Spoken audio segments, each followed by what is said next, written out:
Meus queridos irmãos, estamos de volta aí para darmos continuidade ao nosso estudo da Escola Bíblica, quarto trimestre. Estamos na sexta lição, estamos estudando aí o tema geral, vivendo as adversidades. Nós tivemos aí estudando sobre Abraão, sobre José, Moisés, Josué, Davi, e hoje estaremos estudando sobre Elias. Momento de adversidade que Elias tem e falta de reconhecimento. O texto é 1 Reis, primeiro livro dos Reis, capítulo 19, verso 14. Estaremos lendo, orando e compartilhando a lição para você. Assim nos diz a palavra de Deus. Ele respondeu: tenho sido muito zeloso pelo Senhor, Deus dos exércitos. Os israelitas rejeitaram a tua aliança, quebraram os teus altares e mataram os teus profetas à espada. Sou o único que sobrou e agora também estão procurando matar-me. Quando a adversidade é a falta de reconhecimento, a experiência com o profeta Elias. Vamos orar e Deus vai estar assim nos orientando. A escritora, a irmã Zenilda Silva Pinto, e assim trazendo para nós a reflexão desse dia da Escola Bíblica, sexta lição. Deus amado, muito obrigado pelo privilégio que temos de falar contigo, que o Senhor possa nos orientar e nesse momento de compartilhamento, que o Senhor possa falar aos queridos que nos ouvem. Agradecemos por tudo em nome de Jesus. Amém. Meus irmãos, o tema desse estudo apresenta dois assuntos muito importantes: adversidade e falta de reconhecimento. Adversidade significa contratempo, obstáculo, dificuldade, infelicidade na vida. A adversidade é um acontecimento inoportuno. E falta de reconhecimento. Um estudo feito pela ISMA, uma associação internacional, revelou que 89% dos profissionais se queixam de estresse por falta de reconhecimento no trabalho.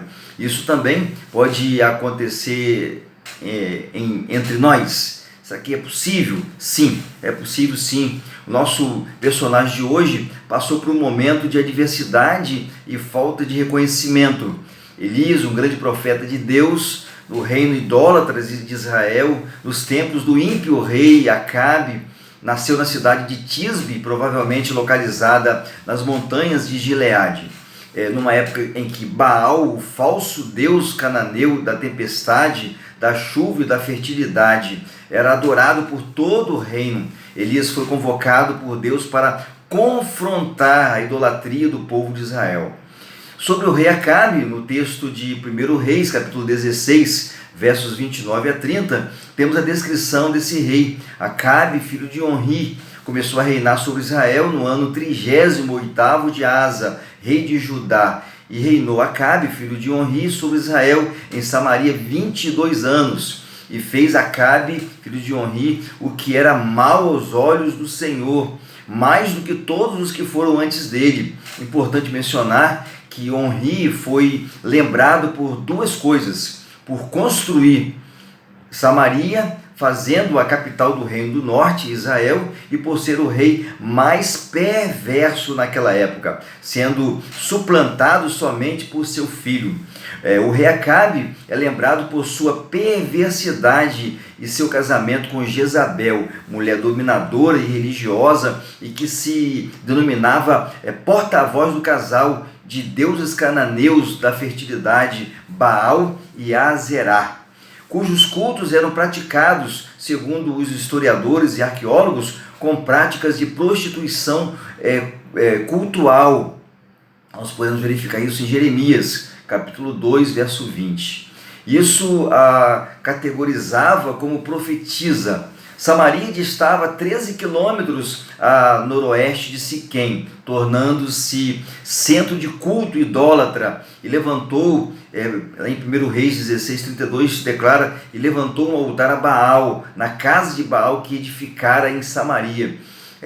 Neste contexto tão adverso, Deus convoca o profeta Elias para uma missão árdua. Às vezes nós não entendemos os propósitos de Deus em meio às adversidades da vida, consideramos não termos capacidade e que não conseguiremos realizar o que Ele deseja. No entanto, devemos lembrar sempre que Deus não nos dá nada além da nossa capacidade para realizar. Ao recebermos Jesus como nosso único Senhor e Salvador, vamos ter aí o privilégio e a responsabilidade de realizar a obra do Senhor. E nós sabemos que Deus, Ele não nos abandona. É o primeiro destaque que é feito aí na lição de hoje. Elias sabia que se ficasse em Samaria seria morto, pois ele fora o instrumento de Deus para aniquilar os profetas de Baal e de Aserá. A outra falsa deusa, consorte de Baal, adorada em Israel naquele tempo. A própria Jezabel o tinha jurado de morte, conforme podemos ver em 1 Reis 19:2. Então Jezabel mandou um mensageiro a Elias a dizer-lhe: assim me façam os deuses, e outro tanto, se der certo amanhã, a estas horas, não puser a tua vida como a de um deles. Elias, temendo por sua vida, foge para Berseba, que fica no extremo sul da região de Judá. Deixa ali seu servo e vai para o deserto. Ele anda um dia e, bastante deprimido, senta-se debaixo de um arbusto e fala com Deus: já basta, ó Senhor, toma agora a minha vida, pois não sou melhor do que meus pais. Sentindo-se fracassado e solitário, o profeta Elias desejou a morte. Em circunstâncias de depressão, muitas vezes, a pessoa pensa em tirar a própria vida. Isso também pode acontecer devido ao estado de grande estresse. Às vezes, quando encontramos uma pessoa vivenciando um quadro de depressão, ficamos tentados a pregar sermões ou até mesmo julgá-la, pois ainda é muito comum algumas pessoas confundirem essa doença com um problema espiritual, um problema como se estivesse endemoniada. Quem nunca se sentiu só em algum momento? Mesmo em meio a uma grande multidão, às vezes nos sentimos sóis. Todavia, não devemos nos esquecer de que temos um Consolador, o Espírito Santo, que está sempre conosco, nos ajudando em todos os momentos da vida. É assim que entendemos, é assim que alcançamos a pessoa de Deus nesse tempo em relação ao ser humano. Nós não fazemos nada sozinhos. Deus é presente, Deus ajuda, Deus sustenta. Deus não ficou irado com Elias, nem foi severo com ele, pois o conhecia muito bem, conhecia suas forças e fraquezas. O Senhor esteve em todo o tempo presente, cuidando de Elias e suprindo todas as suas necessidades. Então, devemos entender e alcançar que em nossa caminhada jamais nós vamos estar sozinhos. Deus não nos abandona. E também precisamos entender que, além de termos a consciência que Deus não nos abandona, também é importante saber que Deus, Ele supre todas as nossas necessidades. E é exatamente o segundo: com Deus superamos o medo, com Deus vencemos as lutas. Com Deus em nossa vida, nós vamos avançando, caminhando. A importância do falso Deus Baal como provedor da chuva e fogo mostrara que só o Senhor, o verdadeiro Deus, é capaz de dominar todas as coisas. Por isso, Elias não teve medo de enfrentar os 450 profetas de Baal e os 400 profetas de Aserá, sozinho. Contudo, a aspiração de restaurar a fidelidade do povo ao Senhor foi aniquilada diante das ameaças de Jezabel. O desespero ofuscou a sua fé e, temendo por sua vida, fugiu. Ele sabia qual era a sua responsabilidade e que Deus não o abandonaria em meio às adversidades. Entretanto, o medo falou mais alto. Nesse tempo de pandemia, muitas pessoas têm vivenciado o medo e algumas até experimentado a crise de pânico. Isoladas de tudo e de todos, não saem às ruas, trancadas em suas casas, temendo por suas vidas. O cuidado pessoal é necessário, mas não pode faltar a confiança em Deus. Não sabemos plenamente o propósito dessa enfermidade, todavia o futuro nos dirá, nós saberemos. Muitas vezes o medo vem como um ladrão, no intento de roubar-nos a certeza de que Deus está conosco. Obviamente, meus queridos irmãos, somos falhos, fracos, e pensamos muitas vezes não ter condição de realizar o que o Senhor quer de nós. Contudo, jamais devemos nos esquecer que o Espírito Santo de Deus está ao nosso lado para auxiliar-nos. Basta pedirmos a Ele em oração.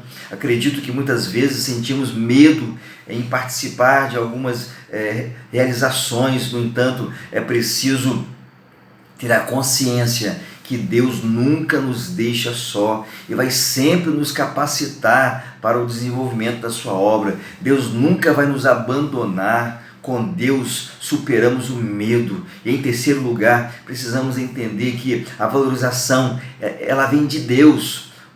No deserto, Deus não abandonou Elias. Muito pelo contrário, ali naquele ambiente adverso, Deus cuidou, alimentou e fortaleceu física, emocional e espiritualmente. No entanto, Elias julgava que Deus o tinha abandonado.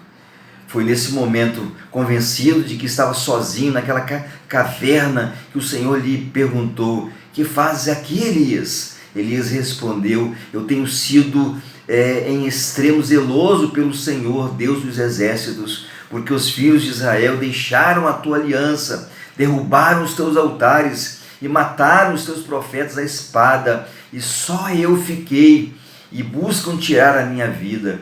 O profeta, inconformado com a situação, desabafa diante do Senhor, relatando ter realizado a sua obra e por essa razão estava jurado de morte por Jezabel. Esperava Elias que não chegasse aquele ponto. Esperava receber honra e reconhecimento pela obra realizada, mas para sua surpresa, recebia agora tão somente ameaças de morte, e isso o entristeceu grandemente. Ainda hoje é assim, visto que alguns trabalham na obra do Senhor, porém objetivando glória pessoal, ou pelo menos que seu esforço resulte em alguma espécie de conforto, esquecendo-se que a glória pertence somente a Deus e que o conforto nem sempre se manifestará de modo material, pois o maior conforto para um servo fiel é ter a convicção de ter servido fielmente ao Senhor e tirado pessoas das trevas espirituais. Outros se entristecem quando não recebem um determinado tipo de valorização e reconhecimento público pela obra realizada.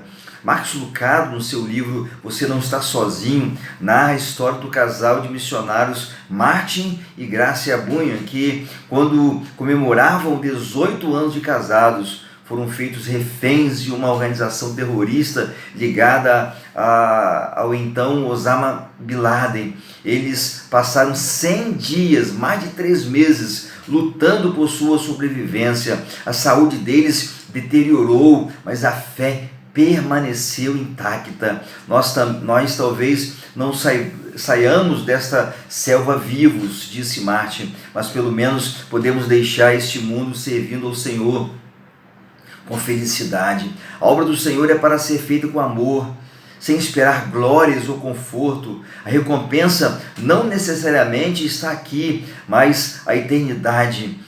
No trabalho cristão, nem sempre veremos os resultados de imediato, por isso não precisamos nos sentir desvalorizados ou deduzirmos que o que fizemos não tem a sua importância. O tempo e o modo de agir de Deus não são iguais aos nossos. Façamos a obra sempre com excelência e os resultados aparecerão com certeza, independente de vê-los ou não.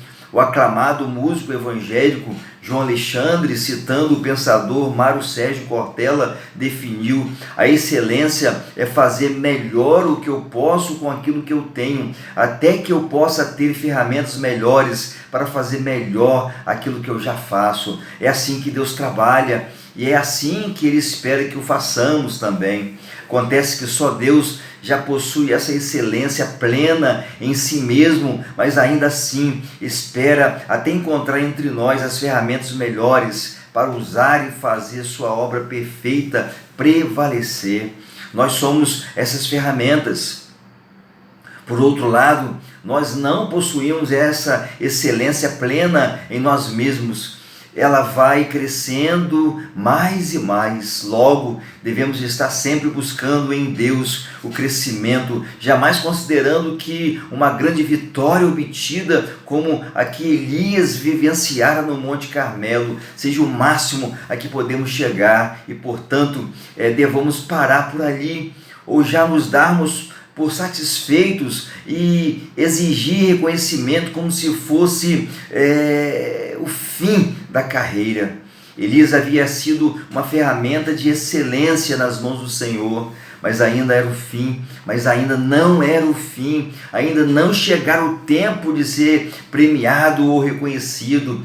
Deus ainda tinha grandes planos para o seu servo Elias, e a hora havia chegado, mesmo em meio às incertezas do profeta. Ele não fora rejeitado por Deus, antes teve uma nova incumbência que lhe permitiu ver que o propósito divino era mais amplo do que somente a derrota do falso Deus Baal. E concluindo então essa lição, nós podemos ver que os desafios desse tempo são grandes, como no tempo do profeta Elias. A humanidade está distante de Deus, fazendo coisas que o desagradam. Com a pandemia vieram novos desafios: desemprego em larga escala, aumento da violência, medo, solidão e até o sentimento de desvalorização em alguns casos. Precisamos buscar em Deus o consolo e o encorajamento necessários para vivermos nesse caos e vencermos. Só com a presença de Deus nós podemos vencer as lutas aqui deste mundo. Para pensar e agir, quando você se sente só, o que faz? Parou para pensar nisso? Que tipos de medo você tem experimentado ao longo da pandemia? Você faz a obra de Deus por amor à sua obra ou em busca de algum reconhecimento? Coloquemos, meus queridos irmãos, meus queridos amigos, a vida completamente nas mãos de Deus, entendendo que é Ele quem vai estar nos ajudando nessa caminhada, porque Deus jamais nos abandona. Com Deus nós superamos as lutas, superamos as dificuldades, superamos os medos e com certeza Ele vai estar nos valorizando, Ele vai estar nos colocando no lugar certo, no momento certo. Que Deus nos abençoe e que possamos estar tirando lições práticas para a nossa vida através dessa lição. E até a próxima, a lição 7, na semana que vem. Amém.